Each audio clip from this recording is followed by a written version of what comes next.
Previously on Love Victor. Dear Simon, Victor, Benji. Hi, I'm Mia. Hey, I'm your new upstairs neighbor. Welcome to Creekwood, new kid. Maybe it's time for you to really figure out what you want. Mom, Dad, I'm... Sad it's the end? Super psyched for season 2? Going to live your best shoop life and exhale? Love Victor's first season ends with a slew of burning questions, capping off a 10-episode run in which Victor and friends made us laugh, weep, cringe, boo, and gasp at every turn.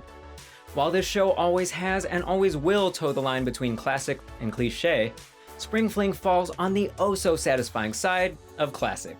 Through a series of inspired decisions in costuming, camera work, writing, direction, and of course acting, this episode, in which Victor heads to the school dance and confronts the truth of his identity once and for all, comes packed with as much suspense, romance, and heartbreak as the most enduring of pop culture's hallowed love stories. So let's head to the gymnasium, blow up those balloons, hang those streamers, go nuts with those mood-setting holiday lights, and guzzle those Arnold Palmers with debaucherous abandon, because it's time to cut a rug at one epic spring fling. You really do look amazing. You too. These crazy kids do look great, thanks to the thoughtful costuming by Molly Grundman, which lends the look and feel of this episode a certain elevated quality. You know, those all-important finale vibes. Her sartorial savvy punctuates this season's major character arcs with winning clarity. Take, for example, Victor's tux, which looks so unassuming he very well could have circled back to the Willy Coochie thrift store to pick it up, but it's doing so much heavy lifting to enhance the aesthetic and the story. We've all been to enough school dances and wedding receptions in real life to know that menswear can go wrong in so many ways. But the cut on this thing is pretty much perfect. The tapered waist prevents that dreaded boxy look, and this waffle texture is a super smart televisual choice. It stops the look from feeling too flat like a waiter's jacket, or too shiny like a cheesy bandleader look. The texture imbues Victor with a subtle quality of softness and even, dare I say, vulnerability as he endures the night's mounting romantic dilemmas. Furthermore, Grundman is careful to place only Victor in this classic black tie formal look. She paints Felix in pinstripes and ruffles, granting him a delightfully tacky 1970s match game style look that befits our retro-loving oddball. With Andrew and Benji, she opts for rich tones of maroon and navy, giving these more fashion-conscious characters a sort of Michael B. Jordan, Chalamet, modern man on the red carpet feel. And I'm sure she put Derek in this drab olive color because he makes us all puke. I'm not even kidding, I'd bet money that this sad color was a conscious costume design choice on her part.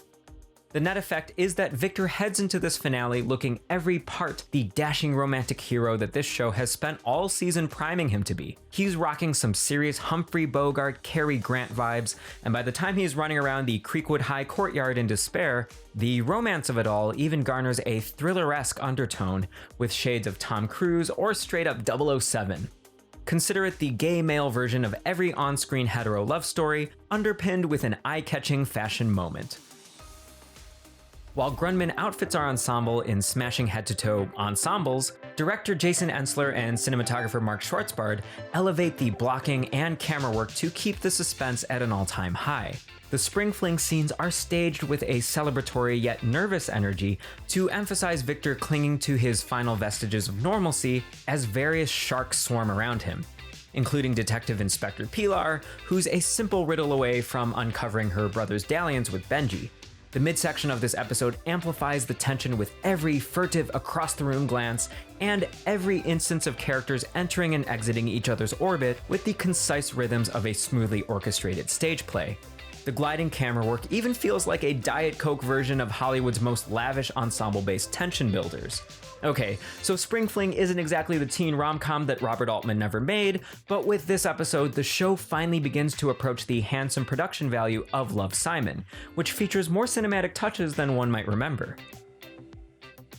The tension boils over not just for Victor, Benji, and Mia, but for the first season's second couple in command, Felix and Lake. Alas, their whole subplot lands with a thud in what I felt was the episode's only significant flaw.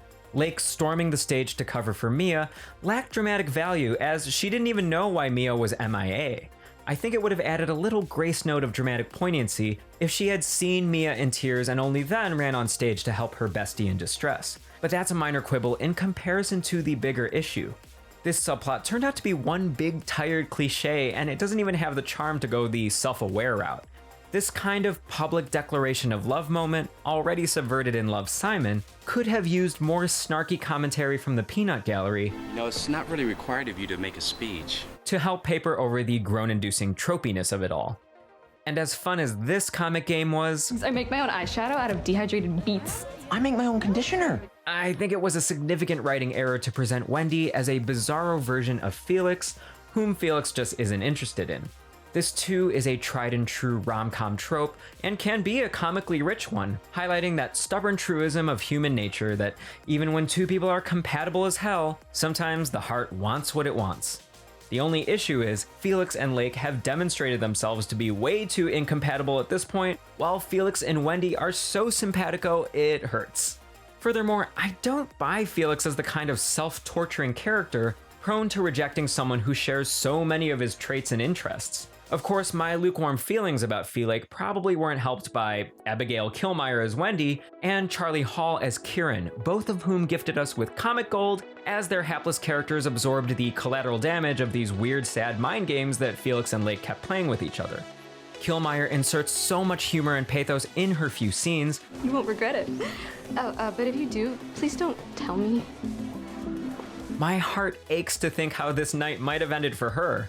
Although in my mind canon, she went on to successfully rebound with Keiynan, his preference for bossy women notwithstanding. Hall too has been delivering funny moments on the sidelines all season, no surprise as his real-life mom is this comedy boss. And with these two, Spring Fling demonstrates this franchise's pretty solid track record, with its collection of amusing side characters whose quirks and foibles make Creekwood feel like a living, breathing universe. I look forward to seeing more from the show's featured background players, including this chick, My parents are at my butt about everything. I'm always like, guys, get out of my butt. whom Mia keeps inadvertently blowing off. If you don't want the Olive Garden gift card, then I'll take it. But we didn't come here for this couple, we came here for this couple. The thing about on-screen kisses is that the kiss itself rarely matters. It's all about what happens before and after that really makes us swoon. With Benji reeling from his dour relationship with Derek and Victor set adrift in his journey of self-discovery, this simple exchange wins the day as one of the most emotional moments of the season. That's how you make me feel, Victor. That's how you make me feel too. So much so that you almost don't need a kiss to solidify— Nah, I'm kidding. Have at it, gentlemen. I gotta say that kisses are routinely well directed on this show, a challenge when you think about it, as kisses are inherently uncinematic, with one or more of the participants' faces usually being concealed. But director Jason Ensler and company know that resonant on-screen kisses are all about bringing hands and wrists into those close-ups, a blocking choice that helps the actors express a certain tenderness that feels just right for a rom-com finale. And of course, the lighting helps differentiate this smooch from the doom-laden kiss from just 3 episodes back. Gone are the ominous lightning strikes and eerie silhouettes, replaced with warm streetlights and a curiously empty exterior set that give this moment an old-school Hollywood backlot feel.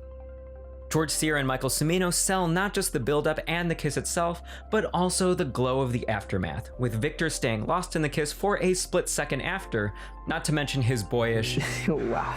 which is just too charming for words, while Benji's Yeah.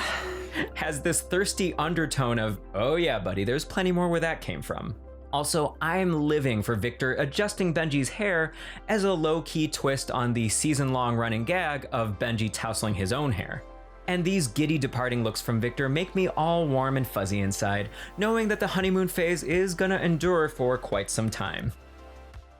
But the official launch of the Venji era means we have questions. Mainly, what about Victor telling his family and the rest of the world that he's, you know. Even while ramping to its conclusion, this season continues to have a kind of on-the-fence attitude about sexual fluidity. I did appreciate that the characters impacted by Victor's news sidestep any notions of homophobia or biphobia. Once Andrew and Mia learn about Venji, they don't nullify the possibility of Victor's attraction to Mia, rather asking Victor himself to confirm or deny. Are you even into Mia at all? All this time, was any of it real? Funnily enough, it's fellow queer Benji who presumptuously puts Victor in a binary box. Have you even said the words out loud yet? I'm gay. Placing dramatic emphasis on the words "I'm gay" is a writing move that works better in theory than execution. While I agree with the notion that saying the words marks a significant milestone in a gay person's life, I wish the writers had taken more care to acknowledge that sexual and gender identity come from within. It's up to each individual to decide for themselves which terms — gay, lesbian, bisexual, pansexual, trans, non-binary, genderqueer, and so forth — best align with their experience. And I found it strange that the writers have Benji be the first one to ascribe the term gay to Victor. That being said, I guess it's all a moot point, as Victor seems to agree that the term works for his identity at this point in time. I'm gay. And so we're granted this captivating cliffhanger to leave us waiting with bated breath for what comes next. So, what are my hopes and predictions for season 2? Regarding the biggest questions surrounding the Salazar's reaction to Victor's news, we got hints of Armando's views in episode 5, when he's cool with his gay guests Benji and Derek. It's their lives. They can do what they want. But not with the thought of his own kids turning out gay. I just hope that Tito's wrong and your little brother doesn't turn out that way. I'm intrigued to see the show explore this flavor of homophobia, this conditional brand of acceptance for the queer community that ends once someone realizes that their loved ones might be a part of it. And yet, I suspect that Victor won't encounter the biggest trouble from his dad, but from his mom. As she heads into her new life separated from Armando and needs her golden boy to help keep her anchored, she might take Victor's news way too personally. These Salazars have a murky habit of putting far too much stock in Victor's status as the glue that holds them together. I mean, come on, Salazars, he's great, but he's also just okay. Calm down. And I fear that Isabel will mourn the quote-unquote loss of the son she once knew. This grief-centric language is common to parents who first have trouble wrapping their heads around their kid's queer identity, and Isabel certainly seems primed to hit Victor with that unfortunate sort of reaction. For no reason in particular, I suspect that season 2 will not pick up right where the finale left off, but will flash forward a few months to a new normal, with Isabel and Armando living apart, leaving the ugliness of their immediate reaction to our imagination. A short time jump would also allow a soft reset for other characters. When we next see Mia, I imagine she'll be much more open to supporting Veronica through her first trimester, freeing Mia up for a juicier season-long plotline that hopefully makes her more proactive, instead of just suffering through the aftermath of infidelity and parental abandonment. Due to this little thing called the pandemic, an easy way for the production to cut down on crowd scenes is to have most, if not all, of season 2 take place away from the school, giving us a glimpse into how our Creekwood crew slogs through the dog days of summer. I'd expect more beach, barbecue, and hanging out at the coffee shop type scenes, and less school hallway, concert, and assembly type setups. While I was sad that the Spring Fling offered no appearances from Vice Principal Albright or other beloved faculty members, I hope that season 2 brings more Love Simon alumni out of the woodwork. I'd relish a meeting between cool girls Mia and Abby, quirk masters Felix and Martin, or sensitive jocks Andrew and Nick. And I do hope there's room for a visit from Bram and his flatmates. As Victor navigates his new out and proud life, it might be a fabulous source of tension to see how his urbane New York buddies mesh with the relatively vanilla Creekwood crew. That being said, it's looking less likely that we'll hear from Simon too often or at all from here on out. And I'm cool with it. His sign-off at the end of Spring Fling was all but perfect. Whatever happens, you'll always have me. Love, Simon. And this show can only benefit from Victor relying less heavily on Simon's words of wisdom. Simon receding into the background will give Victor more room to shape his own gay identity outside of Simon's average Joe paradigm. Recent casting announcements tease some promising storylines for season 2. Betsy Brandt, aka Marie from Breaking Bad, has been tasked to play Felix's mother, signaling more hefty dramatic beats for Felix, while also begging the question, will this woman ever play someone who has a healthy relationship with material goods? Ava Capri being cast as Benji's close friend hints that we'll be treated to a deeper dive into Benji's history and, general personality. Perhaps she'll play the ex-girlfriend or romantic partner he alluded to in episode 6. And Anthony Keiynan as another queer teen at Creekwood potentially means one of two things. Either Victor will start slipping into a mentorship role himself for another queer kid, which would be delightful in so many ways. After all, they say that the best teachers are the ones still fresh in the learning process themselves. On the other hand, his introduction into the story may mean trouble in paradise for Venji soon enough, if Keiynan plays a potential suitor meant to tempt Victor's or Benji's eye. But whether they're introducing new faces, bringing back old favorites, or deepening the experiences of the central characters, I do hope that Season 2 fares a little better when it comes to representing the myriad dimensions of queer identity. After all, this show keeps nodding to sexual fluidity, Full of sexy clowns. without having the follow-through to represent the vast middle of the Kinsey scale on screen.